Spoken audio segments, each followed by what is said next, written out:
Hi Virgo, welcome to Sophquest. My name is Spence. Welcome in if you're new and welcome back if you are a subscriber. So this is for the week of July 5th through the 11th. Can you believe we are halfway through the year? I can hardly believe it. I mean it, seriously. Anyway, it's a big year, 2021, big year of change with major aspects with Uranus and Saturn happening. And this week, matter of fact, last couple days of last week, Mars got involved with Saturn and Uranus with an opposition and a square, respectively. And this week, Venus's turn, opposition with Saturn and a square with Uranus. This is about the old versus the new. It's about innovating a new way in life to deal with our yin-yang energy, male-female, yin-yang, and balancing our energies and allowing for change. And allowing really for, I think, the respect and the reverence that we need both. And during Cancer season, we feel it emotionally. Now, some people are really good with emotions and others not so much. They keep most of it inside. And, you know, most people are good with all the happy emotions and most people struggle with the negative emotions, but they all inform us. And Cancer season teaches that to us. And a new moon in Cancer is the way for us to put our hopes and wishes and dreams out into the universe and ask to cleanse out some of the stuff we need to, the stuck emotions. There you go, Virgo. You got a merry motive. Virgo, a merry motive. Nice. I will read that for you from the Oracle of the Seven Energies by Colette Baron Reid. And I'm going to use from the Lily White Tarot. Looks like this. By Celia Melville. I'm going to pull a 9 card for you. Yeah, so we've got a couple of those transits this week that could be a little confrontational, so it's best to just absolutely communicate as honestly, as genuinely, and as open-heartedly as possible with our feelings. And if we feel overwhelmed, deep breathing, serious meditation, that kind of thing. And maybe a little physical exercise, walking out in nature. Anything to do with water actually is good. Swimming is great. Salt baths would be a good idea. Right, Virgo? You're good at that. Taking care of your body. Heart, mind, body, and soul alignment is one of your things. And that's a good thing. All right, so that new moon. That's a beautiful, I think it's a really nice new moon. And I really do hope that whatever you hope and wish and dream, that you start putting it into action. All right. We've got the energy to take new action right now. And the rest of the year is going to be about that. About making all this prep work that we've been doing come to fruition, right? Okay, so first up we've got the Knight of Swords, the Ten of Cups, the Lovers. Then we have the Page of Earth, the Judgment, the Seven of Cups. I will show you all of these cards. We're going to go horizontally, vertically, and big picture. All right. We have the Hangman, the King of Cups, the Four of Swords. All right. I am going to take this in for just 1 second, and then I'm going to read a merry motive. But before I do, would you please just start by taking 3 deep cleansing breaths, getting yourself into a nice mind space, bring down your cortisol, lift up your serotonin and dopamine levels, clear your mind. Drop your shoulders, plant your feet in the ground or on the floor if you can. And let's look at your spread while I pull up a merry motive.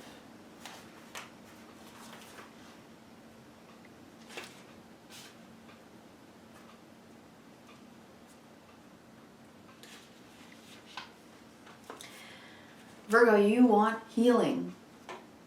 You want to bring healing to others and you want to be healed by others. And I think that that's about giving second chances or just having a different, seeing it differently. Seeing it differently. That's what I want to say. A merry motive. Knowing your own motives. Understanding what drives you to meet your goals. The momentum your attention creates. The wisdom behind your intentions. You've chosen a path, you've set an intention, and you've begun to move toward a goal. You feel compelled to keep going, but do you know the why? behind your drive? Do you truly want what you're pursuing, or are you chasing a destination with the anticipation of how it will make others feel about you or how you feel about yourself? You must choose to be in the flow of experience, relishing the moment. Surrender your expectation to the higher power rather than being guided by your limited self. The most important aspect to consider now is where you place your focus, because that's where energy is going to flow. If you're resentful, the outer world will show you more opportunity to be resentful. If you are envious of others, competitive, or overly ambitious, you will always feel as if you're not enough. If you focus on gratitude and compassion for others, you will see even more reasons to be grateful and loving. When you look for abundance, it has an uncanny way of multiplying in your life. So if you're unsure about your motives, the results will be just as unclear. Dig deep to understand your why. If your true desire is to experience X, let go of your attachment to the form that X is supposed to come in. Make sure your motive is merry and joyful, clear and honest, and aim true. Trust that the universe will provide the outcome that is a perfect match for your intention. It always does. Wow. Love that. A merry motive. Virgo, one of the things I have always seen exhibited by every Virgo I've ever known, at least Sun in Virgo, okay? Moon and rising as well, it definitely is the aspect of that part of yourself. And certainly if you're Venus, your Jupiter, whatever, wherever you have Virgo. But the Sun in Virgo is someone who works their whole life very much, whether they do it consciously or subconsciously, in the service of others. It's as if serving others one way or another, caring for others, doing for others, considering others, that is what makes you feel like you. So when I look at this card, a merry motive, you can see that stars, dreams, and wishes have been hung on a clothesline. And the fire, the intention here, the burning embers of intention have created the light for the stars to be able to shine, to reflect back. And that's what this is. That your inner flame is reflected in the stars. Just for a second, consider that our universe is some type of holographic mirror ball, and that the reflections and refractions of all of this energy happening at all at once in time-space, that is how energy moves. If you can just even conceptualize that, you understand that the flame that you light within you, that intention, can bring it back to you. It brings it back to you. The stars bring it back to you. The universe hears you, and you get that back, right? That's what I'm trying to say. Okay. On the bottom of the deck, the reason I'm trying to go deep about it with you, Virgo, is because on the bottom of the deck I have the Hierophant, the number 5 card. This is major arcana in the hero's journey. In other words, a pivotal moment in the hero's journey. This is where the hero asks himself, what do I believe in? What do I have faith in? What do I trust? Who do I go to for wisdom? What is my source for knowledge, for what would be considered the right thing? And under that, okay, is the 2 of Cups, because I care very much about love, about giving and receiving love. That's what I truly want with the Queen of Wands. That is my true desire, is to love and be loved. And that's what I believe in. That's so big and so beautiful. I think that you have a virtuous motive here, Virgo. I do. So let's see how it plays out. In the center of your 9 card is the Judgment card. So with this is your belief systems, and this is the Judgment card calling for a change, yes. Potentially for forgiveness, because I'm seeing this under the 10 of Cups and above the King of Cups. A lot of water, a lot of cleansing waters. So if you have been unjustly judged, or if someone has judged, or if you have done that and judged someone else, this is a new chance to right that. Because having faith in someone, in love, is what you want.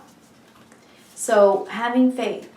Now let's go horizontally. Okay, we'll do the top line. We have the Knight of Swords, and this is the truth seeker. This is the quest for truth. I call him the crusader. He quests for the truth, and he wants information. He's a learner, and he moves mentally quickly. So this is someone who is continually learning, continually, I suppose, communicating. This is a communicator. This is movement forward in communication, or communication coming in. Okay, the suit of air is communication. So it's coming in. And what is it about? Well, it's emotional. It's about the happy life that you want. It's about family. It's about love. With the 10 of Cups and the Lovers, this is the love that you have in your life. Wanting to talk about it, wanting to express it, wanting to let the people in your life know what's important to you, what you believe in, what matters to you, and what you're trying to do in this world. From your virtue, this is about you loving yourself enough to be able to voice your love for others. Okay? Because then underneath this, change in information coming in, change by speaking it about family and love, you've got the Page of Earth. And this is a message about something very real that needs to change. Because with the 7 of Cups, it's like we can't just talk about it anymore. It can't just be an idea or a feeling every once in a while. It needs to be made real. So this can be empty promises. It can be future fantasy thinking, right? Dreaming and dreaming it away, or empty promises. But you want to make it real. You want that butterfly to come out of the cocoon. You don't want to wait. You want to make it happen, right? Can you see that? You want to make it happen so that that final cup of love at the top actually grows the flower. This, what is planted and made real.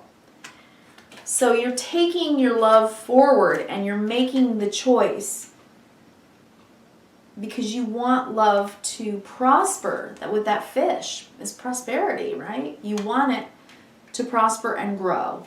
You've got the growth, you've got the potential for prosperity here. There have been attempts or a long time in coming, 1, 2, 3, 4, 5, 6, 7 months, 7 years, whatever it's been, and you're wanting it to grow, okay? But something has kept you in a state of hangman, unable to move forward on it. You've looked at it for a long time and asked yourself how you feel. And in Cancer right now, what you believe about love, what you really want, is to pour out your emotional truth to someone, I think, okay? Because I think you've looked at things in a different way, another perspective, and maybe seen what's been hanging you up. You know, maybe there's been something that's been hanging you up about it. and you've cried about it, you've felt it as deeply as you could possibly feel it. This is the king of cups. This is emotional mastery. It's when you get to the point in your emotional well-being where you know how you feel and you can deal with it. Right? There's no denial here. Right? No denial here. You've been willing to put yourself into an uncomfortable position, right? To see the truth, and no denying how you feel. And that, my friend, Virgo, has brought you the Four of Swords. And this is healing after heartache. The Four of Swords is thinking, right? The Three of Swords is what we think about our heartbreak, and we think about it, and it keeps breaking our heart when we think about it. But the Four is when we find peace of mind. We bring ourselves back to balance. We think in a more balanced way about how we feel. And that gives us a kind of sight, kind of a higher sight. We see it. We finally see it because we've hung ourselves upside down to feel it. And that helped us see it.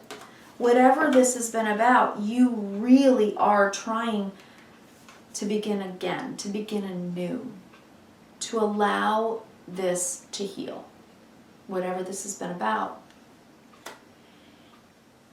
And I think it's about your commitment to a relationship that you really want. So whatever this relationship is, and it can be any relationship, certainly with this it can be marriage, very often can be marriage with the Hierophant, right?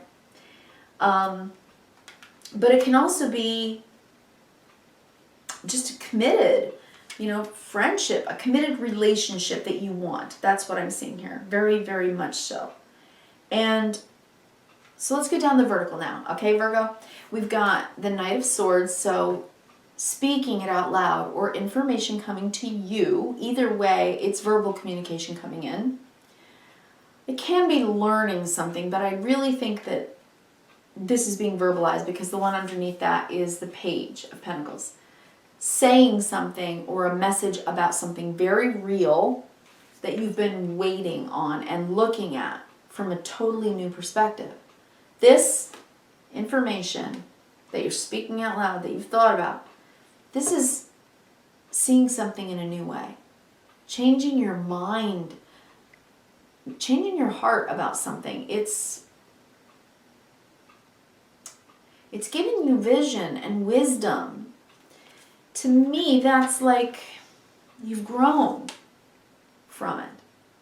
You've grown from it. You've gotten wiser from this. Wiser, okay? And then in the center, we have the Ten of Cups because you feel so much for this person. This is either a family member or, someone you've loved for a long time. And this is a rebirth, a new way of allowing it to be,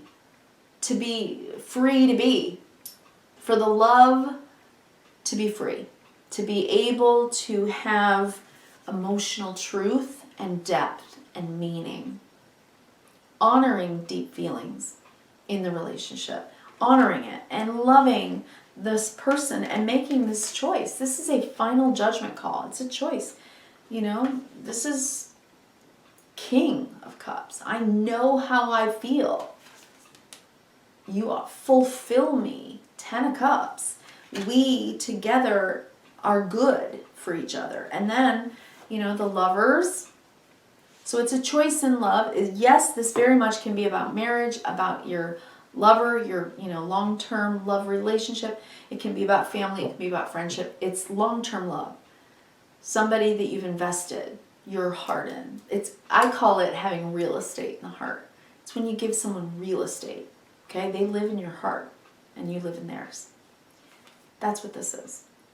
Okay, it's a real thing. It's rooted. It's intertwined. You're important to each other's lives. But it's gotten muddled. It's gotten confusing. There have been things that were disappointing in the past, or things that just didn't come to fruition. Because the Seven of Cups, it's like, well, we could do that, that. I feel this way, that way, the other way. It's confusion. And it's a lot of hope and a lot of wishes, and maybe even some promises made, but it's just that they floated away in the air. It wasn't able to be made real. So whatever it is, you care enough about this relationship to come out of a state of confusion, to find peace of mind and healing, and to see with eagle vision exactly what it is that you're trying to do here, which is to make a commitment to this love because it's what you want. Okay, Virgo, so I really hope that with your ability, you're ruled by Mercury. And by the way, Mercury, this week, on July 6th, so Tuesday, Mercury squares Neptune, and this can be, yes, it can be gossip, confusion, gaslighting, deception, a lot of those. But if that's what it's been, or you've just been in a state of misunderstanding, then do the opposite. Let the square work for you and allow yourself to have the mental fluidity to change your mind and to see it in a different way. Right? Dream it, be it. Let it allow you to speak fluently with Neptune's help. It can be poetic speeches. It can be beautiful apologies. It can be a lot of things. What is your motive? Okay, Virgo? Because you can make this relationship better. You can give it a new chance, a new start, and get rid of the confusion and the disappointment, because you're intertwined and it's rooted in love. And I think your intention is filled with virtue. So Virgo, I wish you kindness, reverence, and gratitude. Thank you so very much for coming to the channel. I hope you'll give me a thumbs up today, like the video so we can get it, around YouTube a little bit. And then if you haven't, please subscribe and click that notification bell so you'll know when I put up your weekly videos. Thank you so much. And I'll talk to you again next week.